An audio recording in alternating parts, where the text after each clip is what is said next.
In a dystopian future, a relentless turf war rages. Two rival gangs feud for control of rural wasteland Fraser Park, the FP, in the deadly arena of competitive dance fight video game Beat Beat Revelation. By that description, what do you honestly expect? This is like what you might get if you crossed 8 Mile with DDR, except without any of the talent, acting, budget, likable characters, cohesive plot. Pretty much anything that makes a movie worth watching is missing from this. Part of me wants to deny that this movie actually exists, but here it is. I'm holding it in my hand. There it is. That's the disc. What the hell is this? And it wasn't even some obscure bootleg that I found at a swap meet or torrent. A friend of mine actually got this for me in a clearance bin at a Blockbuster just before they went out of business. And when they're providing quality entertainment like this, I can't possibly imagine why. From what I've been able to glean from the internet, this movie has been called a cult classic, but it must be a pretty tiny cult because nobody I know has heard of this thing. The movie has only 4 likes on YouTube, and even when the creator did an AMA on Reddit, he only got 27 points. Congratulations, you have less internet popularity than a man who artificially inseminates turkeys for a living. Well, I've stalled long enough. If you stuck through it to this point, you're obviously curious. I mean, you gotta see what a movie like this is like, right? Well, don't say I didn't warn you. This is the FP. After a studio logo that looks like it escaped from the Jaguar CD, we start our rip-off of 8 Mile by ripping off 8 Mile. Yo, if you had one shot to stomp all the arrows you ever wanted. We're introduced to our main protagonist, played by the film's director and writer, Jason Trost, as Jatro, which is such a stupid name, I'm just going to call him Jason.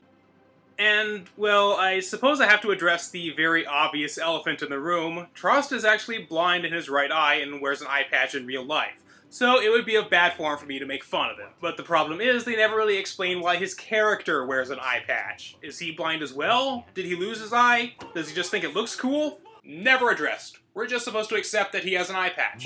Whatever, if they don't bring it up, neither will I. Let's roll.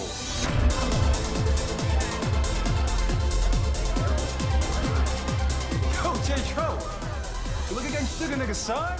Yeah, sense. Oh, don't worry, man, this shit is whack. He'll biff himself halfway through the match. Tripping ass, lip smacking, pancake munching motherfucker. You'll also quickly notice that the dialogue in this movie is the whitest wig of ebonics you've ever heard in your fucking life. Tonight, shit's getting hot. You don't count me on you, dog. Why you clowning me, KCDC? Did you check out what the fuck I rolled up into this bitch in tonight? Damn, that's just deluxe. Look, he's got smiles hugged all up my face. Say what? A lot of the slang doesn't even make any sense. I know I'm not the most familiar with ghetto youth culture, but I have enough faith in humanity to refuse to believe anybody actually uses these words. Paragraph. It's gonna be Cone Zona's house. You know something cute, tip? Ham sandwich. BLT. Clam chowder and cranberry juice.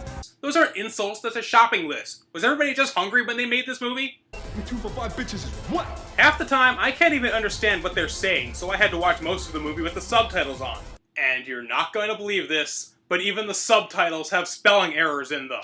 The errors aren't even consistent. What's so special about who knows that it deserves an incorrect apostrophe, but not any of the other words that end with S? See what the kids got.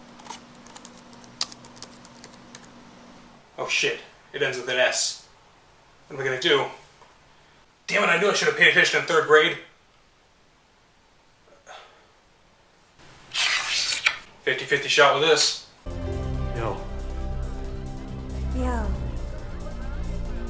Man, who is that chick? Who is that bitch? This walking tofu roll with all the flirting skills of a sea cucumber is probably the only actor you'll recognize in this movie, if you happen to see Crank High Voltage.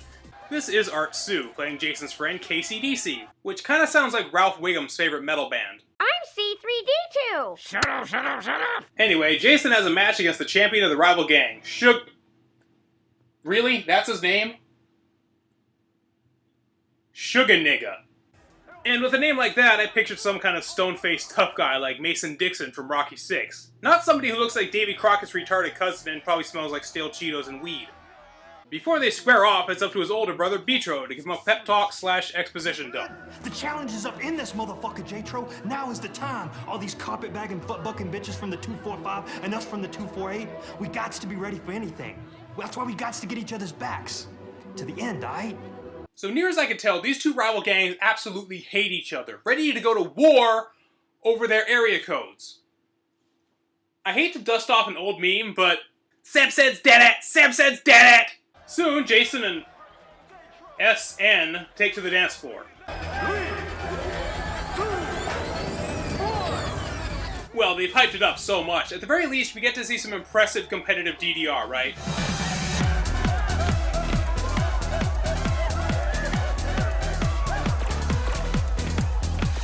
Now, where would you ever get that idea?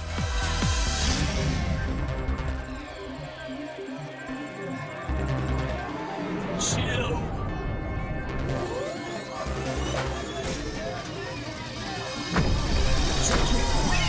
Jason ends up winning, and now it's his brother's turn. Champion!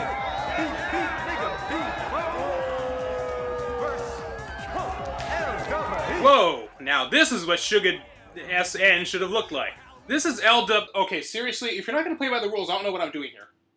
This is LWE. Again, I won't be saying that, so I'm just going to call him Lee. But before they can square off, they receive an email from the general manager, letting them know that a new mode has been unlocked, Omega Gangsta Mode.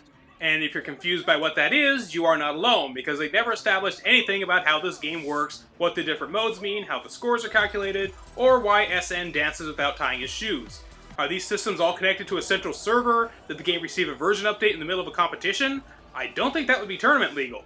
You know what it reminds me of? It's like when a TV show or movie takes a game like Super Mario Bros. 3 or Prince of Persia, but then adds in some arbitrary scoring or level system just to make it accessible to people who've never played a video game before, but know that they contain levels and scores. And then when they use a word that's actually relevant to the game, it's taken completely out of context. What are you doing? Level 4. That's what it feels like they're doing here, except for a game they made up entirely for the movie, making it completely pointless. I got a Tetris! Tasty. Whatever. Beatro and Lee compete, and Beatro ends up collapsing, presumably because Omega Gangsta Mode is just too hard for him. And, I'm not even joking here, actually dies because of it. Come on, bro, get up. Get up. 10!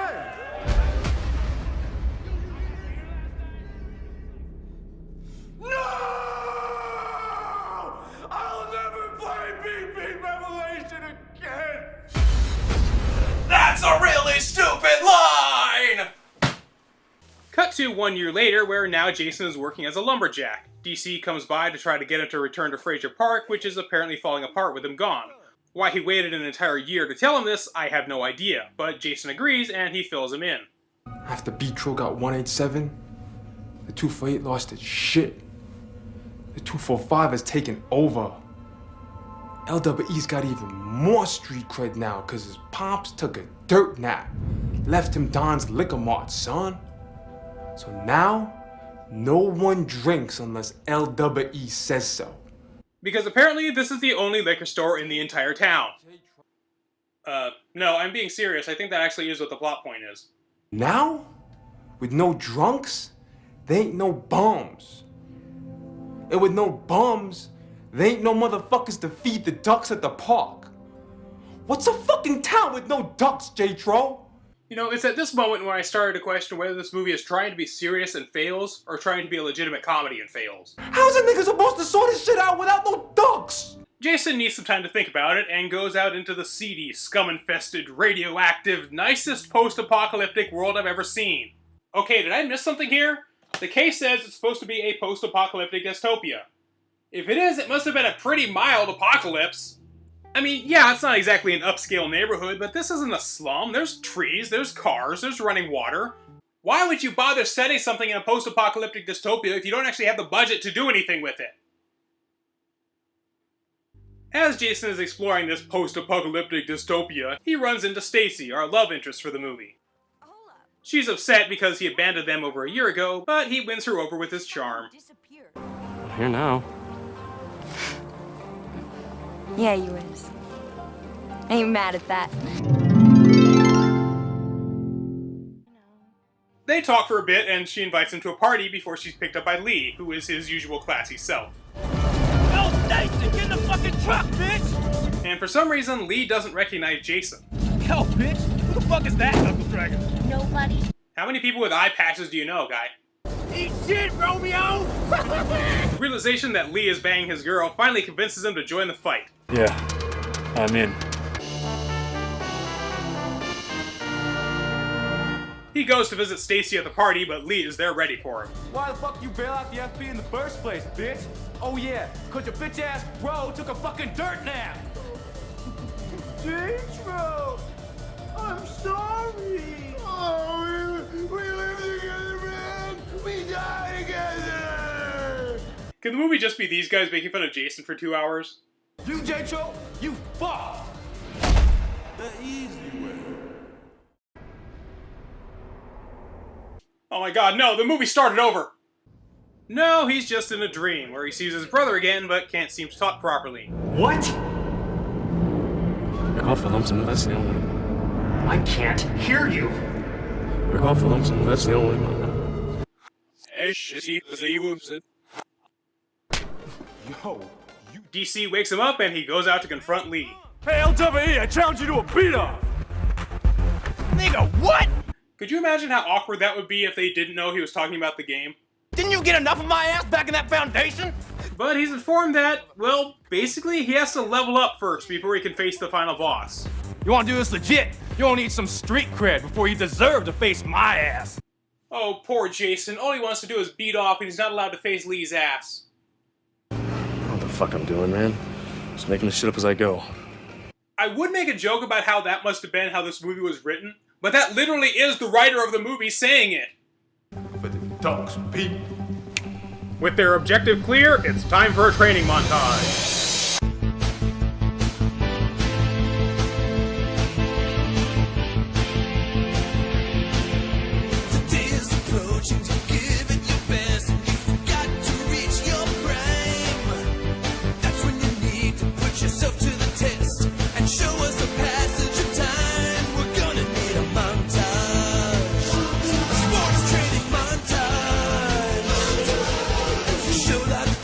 Alright, Simpsons, South Park, I just need Family Guy, and I'll have the trifecta.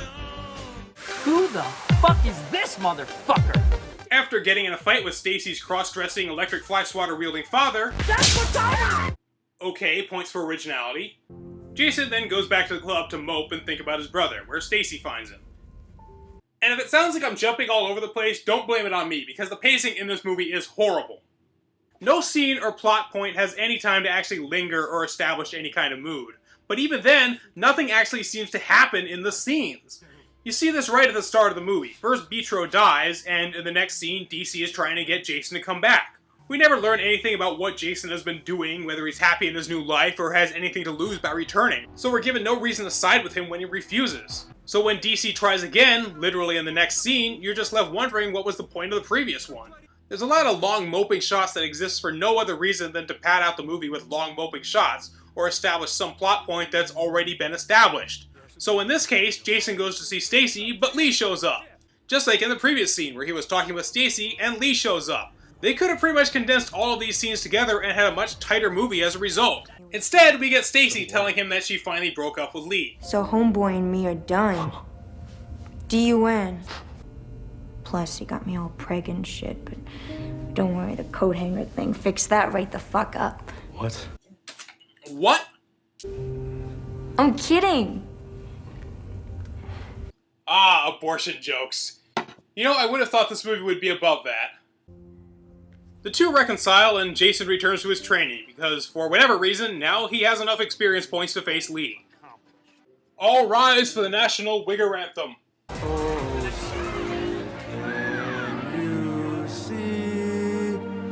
By the dawn's fucking early light, at the twilight's last gleaming. Shut the fuck up! In the Who the fuck let you do this? of the fucking rain. Finally, the two are ready to beat each other off once and for all.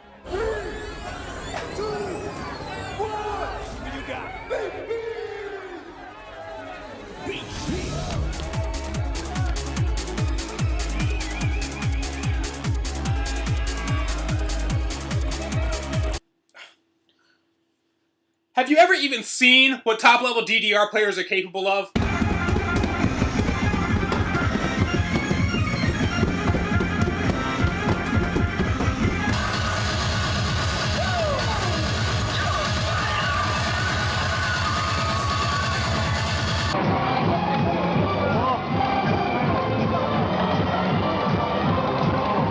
This is like having a bowling tournament with the bumpers down! Jason loses the first round, but wins the second, meaning it's all tied up going into round 3, a cage match. A cage match. For DDR. Jason wins, but Lee is a sore loser, taking out a gun, and they all end up in a shootout, including DC armed with a slingshot. Nobody is hurt, but Stacy is kidnapped in the process, leading to a car chase. They finally end up at a gas station where Jason and Lee have a straight-up street brawl, and honestly, this is probably the best scene in the movie.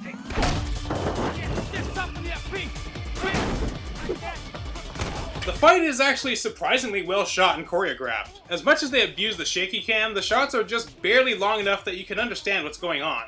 A lot of these hits seem really brutal, as well they should, especially when Jason has Lee dead to rights in a car door. Fuck you! Stop! I'll do whatever you want, man. 187. 187.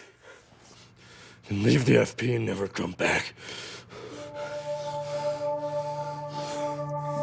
With that, the final boss is defeated and the flow of alcohol is restored to the city. Don't question how, this is the FP, bitch! So how do we end this epic tale of redemption and triumph?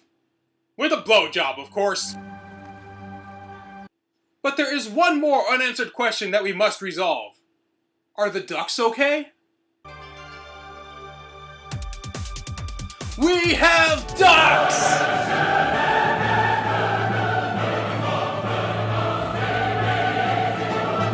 People, I have no words. I don't consider myself to be a big film buff, so I can't really claim to be an authority on the matter, but I have seen Super Mario Bros., Mortal Kombat, The Wizard, both Final Fantasy movies, Double Dragon, Street Fighter, and Prince of Persia, and I can honestly say this is the worst video game movie I have ever seen. The pacing is horrible. The characters lack any likability or substance, the protagonist is boring, the dancing is mediocre, the premise is stupid, and the dialogue is asinine. Some of the costumes and settings are kind of interesting to look at, and the final fight sequence is decent, but the rest of the movie crawls by at a snail's pace with no regard for audience engagement or literary flow. Not counting the credits, the movie is only about 80 minutes long, and it feels like 180. From what I've researched, this was originally a short film, and that's how it should have stayed. Because apparently the writers didn't realize that you have to actually add content to make it into a movie. The FP never made back its initial budget of $45,000, and you know what? Thank fucking Christ, because apparently there were even plans for sequel. And when a premise starts to wear thin after about 10 minutes, could you imagine stretching this abomination into even more films? As I said before, I don't know if this is trying to be a comedy and fails, or trying to be a drama with a few comedic elements, but it doesn't matter. Whatever it is, it's boring, and that's probably the worst sin something that's supposed to be entertainment can commit.